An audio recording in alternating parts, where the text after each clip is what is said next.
आपने सही सुना। अब से कुछ देर पहले हमारे सूत्रों ने जानकारी दी कि जो बैठक चल रहा है, बैठक अब लगभग खत्म होने के कगार पे है। इसमें कॉमन मिनिमम प्रोग्राम पर भी चर्चा हुई है कि एक प्रोग्राम बनाया जाए जो तमाम पार्टियों की सहमति से बने, ताकि एक अगर कॉमन मिनिमम प्रोग्राम बनता है तो इसी सहारे आगे बढ़ा जा सकता है और 2024 में बीजेपी को टक्कर दी जा सकती है। जाहिर सी बात है, जब भी कोई बड़ा मोर्चा बनता है तो उसका एक कॉमन मिनिमम प्रोग्राम जरूर बनता है ताकि उसी रास्ते पे तमाम पार्टियां एक साथ दिखे। तो जो हमारे सूत्रों ने जानकारी दी कि कॉमन मिनिमम प्रोग्राम बनाने पर चर्चा हुई और उम्मीद है कि जब आज बैठक खत्म होगा इस पर भी तस्वीर साफ कर दी जाएगी। और एक सबसे पहले कि नीतीश कुमार को संयोजक बनाने की बात उठी, उसके बाद कॉमन मिनिमम प्रोग्राम बनाने की बात उठी है। इसके अलावा बीजेपी पर आने वाले समय में क्या रणनीति रहेगी, उस पर हमला कैसे किया जाए, क्या कुछ किया जाए, ये तमाम बातों पर चर्चा हुई है।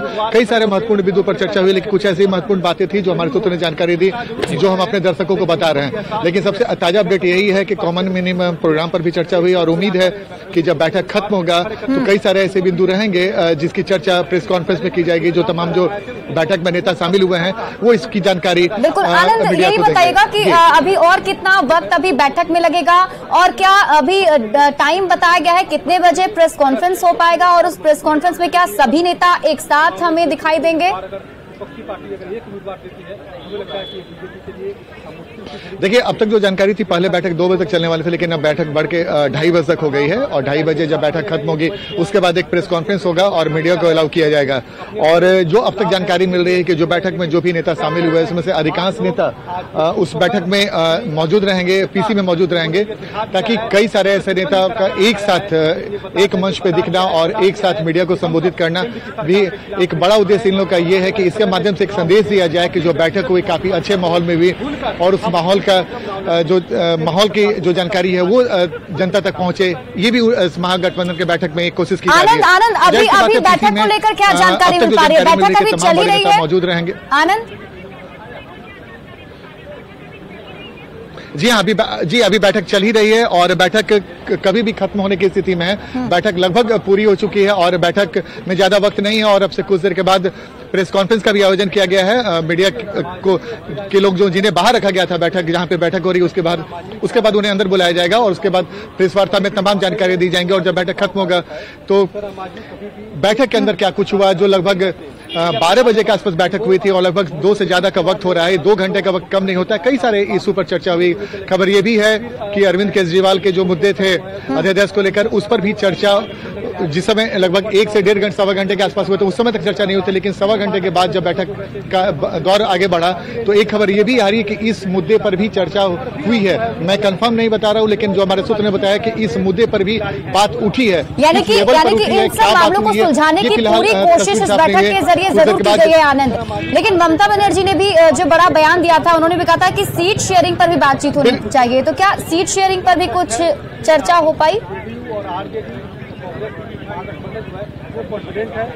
देखिए, बिल्कुल, देखिए मैं आपको बताऊं कि सीट शेयरिंग को लेकर भी ममता बनर्जी ने अपनी बात कही और ये आज की बात नहीं है। आपको याद होगा कि जब नीतीश कुमार जब कलकत्ता में गए थे और ममता बनर्जी से उन्होंने मुलाकात किया था, उस वक्त भी ममता बनर्जी का बयान आया था कि जहां रीजनल पार्टियां मजबूत हैं उस जगह पे रीजनल पार्टियों को फ्रंट फुट पे खेलने दिया जाए और जहां पे कांग्रेस और बीजेपी का आमने सामने की लड़ाई है वहां पे कांग्रेस ज्यादा मेहनत दे।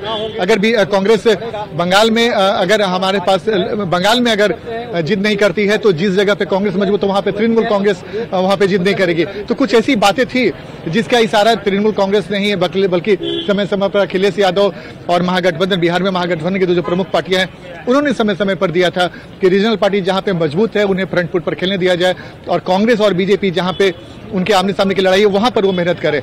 तो ये कई सारी ऐसी बातें हैं, कई सारे ऐसे इशू हैं जिसको सुलझाने की आज कोशिश की जाएगी। बात करें तो कई सारे जो बड़े बड़े नेता हैं उन्होंने अपनी बात भी रखी है और जैसा कि एक एक करके हम दर्शकों को बता भी रहे थे, तो क्या कुछ वो बड़ी बातें रही, अगर आप हमारे दर्शकों को बता पाए कौन कौन से ऐसे बड़े नेता रहे जिन्होंने अपनी बात सबके सामने रखी?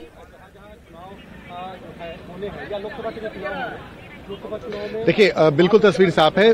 कई ऐसे नेता, शरद पवार हों, राहुल गांधी हो, उसके अलावा तृणमूल कांग्रेस के ममता बनर्जी हो, उद्धव ठाकरे, ये सब कुछ ऐसे नेता है जिन्होंने अपनी अपनी बात रखी। कुछ जो महत्वपूर्ण बातें छन कर आई है, वो सबसे महत्वपूर्ण बात है कि एक संयोजक बनाने की बात जो नीतीश कुमार को लेकर हुई है, उस पर तमाम दलों ने एक तरीके से सहमति जताई है। दूसरी महत्वपूर्ण बात कि कॉमन मिनिमम प्रोग्राम बनाया जाए, ताकि आने वाले 2024 के समय जब विपक्ष एकजुट हो तो समस्या बाद में न हो।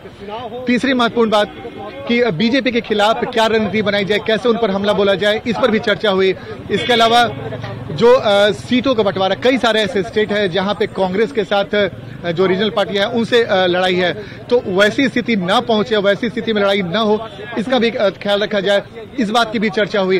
कुछ ऐसे इशू हैं जो लगातार महत्वपूर्ण मुद्दों के तौर पर अगर हम देखें तो ये कुछ ऐसे महत्वपूर्ण बिंदु है जिनको इस चर्चा में, बैठक में उठाया गया है। और उम्मीद जताई जा रही है कि 2:30 बजे जब पीसी होगा तो इन और भी बाकी जो मुद्दे हैं उन तमाम मुद्दों पर चर्चा होगी, प्रेस वार्ता के जरिए जानकारी दी जाएगी। लेकिन सबसे महत्वपूर्ण बात, संयोजक की बात, कॉमन मिनिमम प्रोग्राम की बात, सीटों पर चर्चा हो चुकी। देखिए, आपको याद होगा कि जैसे ही अरविंद केजरीवाल की तरफ से यह कहा गया था कि अध्यादेश पर भी चर्चा होनी चाहिए, दिल्ली से जैसे मल्लिकार्जुन खड़गे जब पटना के लिए रवाना हो रहे थे तो उन्होंने कहा कि अभी इतनी जल्दबाजी क्या है, अभी वोटिंग होना नहीं है, जहां वोटिंग होगा तब का तब देखा जाएगा।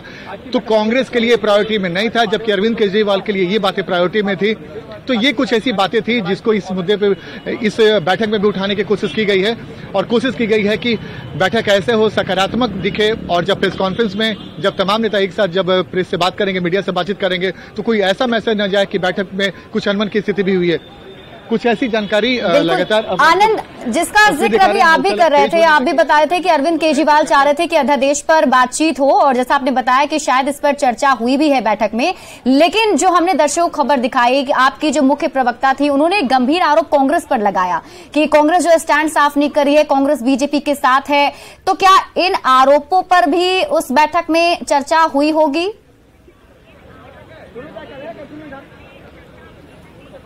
देखिए, बिल्कुल, देखिए, अगर अरविंद केजरीवाल आए हैं और उनकी पार्टी के लिए सबसे प्रमुख एजेंडा अगर कुछ था अध्यादेश का, तो इस पर चर्चा न होने की सवाल की बात ही नहीं है। इस मुद्दे पर भी अरविंद केजरीवाल ने अपनी बात उठाई है। जैसे सूत्र बता रहे हैं कि ये बातें उठी है, लेकिन किस लेवल पर उठी है और उसका रिएक्शन क्या रहा, ये फिलहाल नहीं कहा जा सकता, चूंकि ये बात बंद कमरे में हो रही थी। लेकिन जिस बात की चर्चा थी, अरविंद केजरीवाल के लिए जो बातें सबसे प्रायोरिटी में थे, उस बात को उनकी पार्टी ना उठाए, और खासकर इतने बड़े फोरम पे जिसका सवाल नहीं उठता है। तो बस कुछ देर के बाद जब प्रेस कॉन्फ्रेंस होगा, इस बात की भी तस्वीर साफ हो जाएगी कि अरविंद केजरीवाल ने जब बातें उठाई तो उसका लबोलुआब क्या निकला। दूसरी महत्वपूर्ण बात कि कांग्रेस के तेवर ने से साफ है। जैसे कि मैंने आपको बताया कि कांग्रेस के जो राष्ट्रीय अध्यक्ष मल्लिकार्जुन खड़गे, अगर वो दिल्ली से लौटते समय, दिल्ली से पटना जाते समय अगर ये बात कहते हैं कि अभी समझ में नहीं आ रहा है कि आम आदमी पार्टी इतनी हड़बड़ी में क्यों है, इतनी बेचैन क्यों है, तो आप समझ सकती हैं कांग्रेस के प्रायोरिटी में ये बात नहीं थी। आम आदमी के पार्टी में शुरू से ही इस बात का जो अध्यादेश का जो मुद्दा था टॉप एजेंडे में था। तो जाहिर सी बात है, अब अंदर किस लहजे में और किस तरीके से इस बात को उठाया गया, ये दिलचस्प होगा जानना, जिसकी जानकारी लगातार हम लेने की कोशिश कर रहे हैं। लेकिन कुछ ऐसी बातें थी जिस पर कुछ आम जो बिल्कुल, और वो सब कुछ साफ हो जाएगा जब प्रेस कॉन्फ्रेंस होगा, उसमें सारी जानकारी जो है मीडिया के सामने भी रखी जाएगी, हम दर्शकों को भी बताएंगे। आनंद, लेकिन फिलहाल वहां क्या कुछ चल रहा है? आनंद, जहां पर आप मौजूद हैं, क्या कोई सुगबुगाहट आपको वहां पर ज्यादा हलचल देखने को मिल रही है? क्योंकि आप जैसा बता रहे थे कि अब बैठक जो है खत्म ही होने वाली है।